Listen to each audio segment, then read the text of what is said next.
নবান্নের বৈঠক ভেঙে যাওয়ায় দুদিনের মাথায় জুনিয়র ডাক্তারদের ধর্নার মঞ্চে মুখ্যমন্ত্রী মমতা। আস্তে আস্তে একেবারে হুড়োহুড়ি শুরু হয়ে যায় স্বাস্থ্য ভবনের সামনে।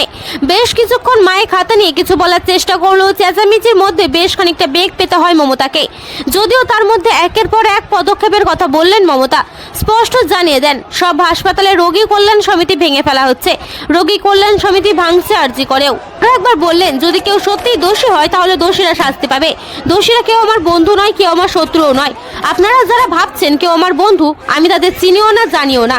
আমাদের সঙ্গে কোনো সম্পর্ক নেই। তারা এসেছে প্রসেসের মাধ্যমে। এই প্রসেস ফাইনাল হয়ে আমার কাছে আসে। মাত্র 1 মাসের মধ্যে যারা এসেছেন তাদের মধ্যে কেউ খুনি দুর্নীতির সঙ্গে যুক্ত থাকলে আমি নিশ্চয়ই সাধ্যমতো চেষ্টা করব কথা বললেন অ্যাকশন নেওয়া। এবং এরকম ঘটনাকে আর ঘটবে না সেটাকে নিশ্চয় করতে পারে না। আর্টকর মেডিকেল কলেজে থেকে যে সমস্ত তথ্য উঠে আসছে, দেহ পাচার থেকে শুরু করে মরদেহের বিভিন্ন অঙ্গ প্রত্যঙ্গ ছড়িয়ে দেওয়া, এই যে ঘটনাগুলো আজকে আপনাদের মাধ্যমে আমাদের সামনে আসছে, এটা কারা করে? এরা হচ্ছে ক্রিমিনাল, এরা ডাক্তার না, এরা ক্রিমিনাল। এই ক্রিমিনাল রাজ যদি মেডিকেল কলেজগুলোতে বয়া থাকে তাহলে আমরা কী করে সেফটি সিকিউরিটি ফিল করতে পারি? তাহলে এই যে দাবি, সিপির পদত্যাগের দাবি হোক, ডিএমই, ডিএইচএস, প্রিন্সিপাল সেক্রেটারিকে সরানোর প্রস্তাব হোক, সঞ্জীব ঘোষকে ডিসিপ্লিনারি অ্যাকশন নেওয়া হোক, এই দাবিগুলো তো আমাদের শুনতে হবে, নাহলে তো আমরা কোনো সদর্থক রাস্তায় যেতে পারবো না। তাই এই দাবিগুলো আমাদের শোনা হোক, এটাই আমরা চাই। মুখ্যমন্ত্রী বলেছেন যে আমি দিদি হিসেবে এসেছি, আপনাদের সিএম হিসেবে নয়। ঠিক আছে, দিদি হিসাবে এসে ভাইদের সাথে ভাইদের কথাগুলো তো শুনতে হবে, মানে একপাক্ষিক হতে পারে না। দিদি যেমন বলবে ভাইদের কথাও শুনতে হবে।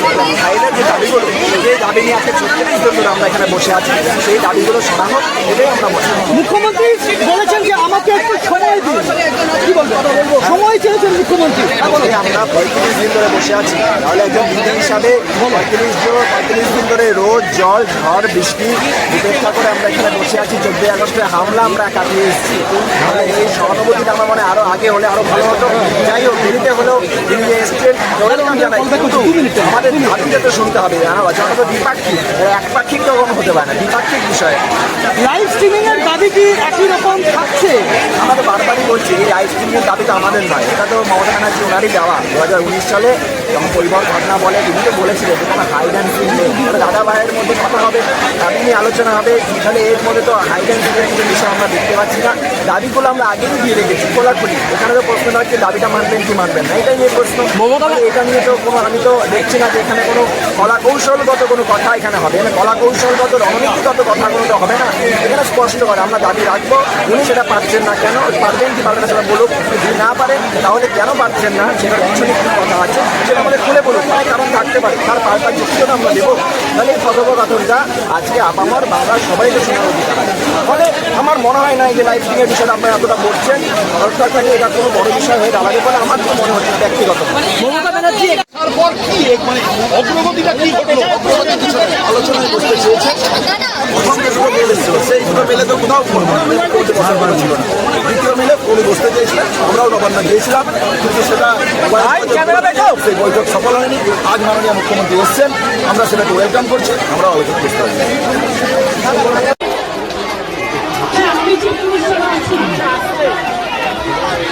আমি একটা পক্ষ বিলম্ব করি, কিন্তু আপনাদের কাছে এসছি যদি বলেন as a chief minister, as a elder sister, এবং আপনাদের আন্দোলনের সর্বব্যাপী এবং সর্বসাথী, তাহলে আপনাদের অনুরোধ করবো আমার কথা শুনুন।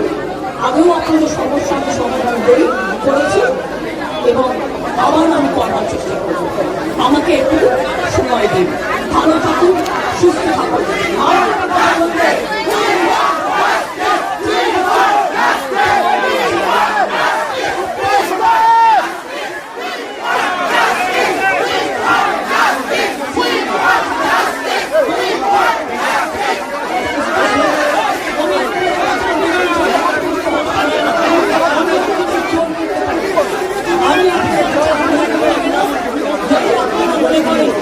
আপনাদের ধর্মমঞ্চে আসার ফলেও আমি 26 দিন অনুষ্ঠান করেছিলাম।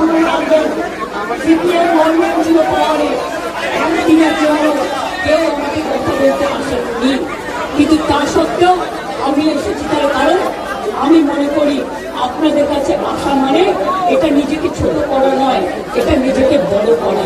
তাই আপনাদের আমার আবেদন করবো, আপনারা বসুন, আপনারা আলোচনা করুন, পরে সিদ্ধান্ত নিন।